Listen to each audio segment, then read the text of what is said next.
Рассказ Ирины Пивоваровой. День защиты природы. Смотрите, Костя идет с газетой. Он очень любит читать газеты и тут же рассказывает их содержание нам. Ну что новенького пишут? Да вот, про защиту природы пишут. Сейчас все лучшие люди природу защищают, а плохие люди природу портят. Деревья ломают, леса не берегут, реки засоряют. Если так дальше дело пойдет, никакой природы не останется. А почему мы природу не защищаем? Давайте тоже природу защищать. Давайте, чур я первая. А где же вы ее будем защищать? Во дворе, что ли? А что, у нас во дворе природы нет? Еще как есть. Давайте объявим День защиты природы в нашем дворе.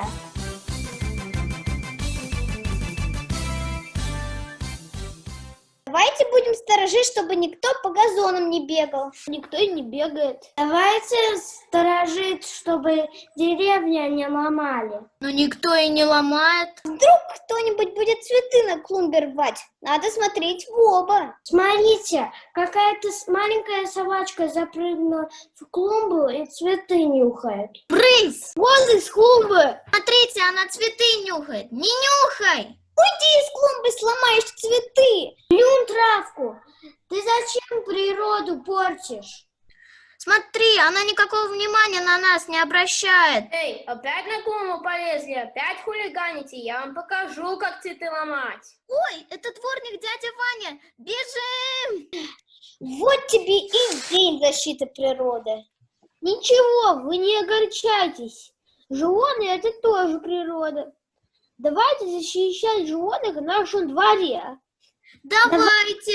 Давайте нашего кота Мышкина будем защищать. Вашего Мышкина никто не обижает.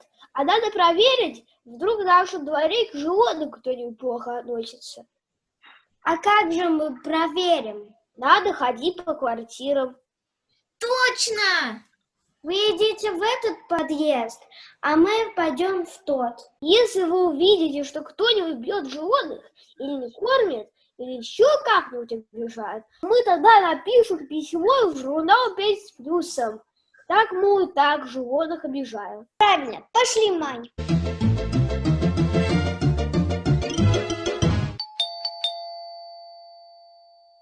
Здравствуйте, скажите, пожалуйста, у вас есть какие-нибудь животные?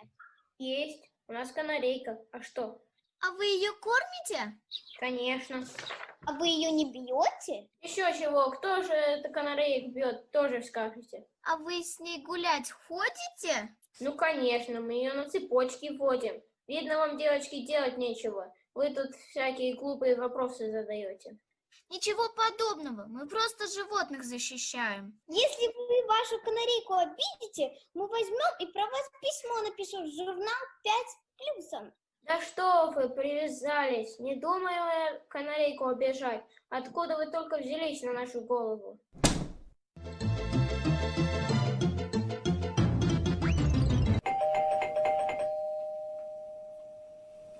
Привет!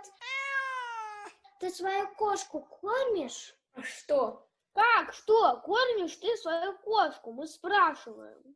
А вам какое дело? Очень даже большое. Кошек надо кормить, понятно? И котят тоже. Неужели? А я не знал. Спасибо, что сказали. На здоровье. А ты их не бьешь? Кого? Котят с кошкой. Бью палкой с утра пораньше. Идите лучше погуляйте. Подумаешь, какой, а еще в очках. А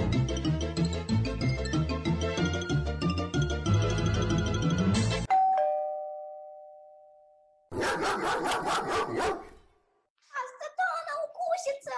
Вам чего, девочки? Ничего, спасибо, мы дверью ошиблись. А скажите, пожалуйста, вы вашу собаку не обижаете? Зачем ее обижать?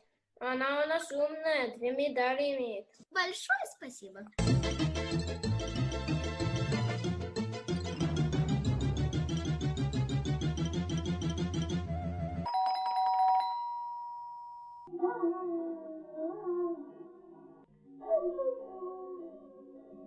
Дома никого нету. Бедная собачка.